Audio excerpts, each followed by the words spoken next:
ko i-post ang video at unahan niyo ako.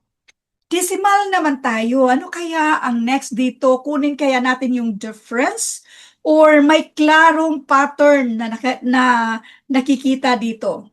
Ulitin ko, kapag mga number sequence, pattern lang ang hanapin natin. Sa actual na exam, mga 10 ganito, yung mga number sequence ba, nahahanapan natin ng pattern. 3, 5, 7, 9. Anong meron dito increasing odd numbers before sa decimal? So therefore, ang next dyan ay 11. After sa decimal, ano kayang meron after sa decimal? Ang 2 naging 4, ang 4 naging 8, ang 8 naging 16 na doble. So, i-multiply lang natin ng 2, therefore si 16 ay i-multiply din natin ng 2, kaya ang sagot dito ay 32.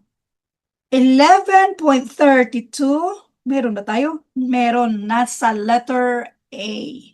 So, pwede kayong mag-comment, ay, nakakuha ko ma'am, ganito, ganyan.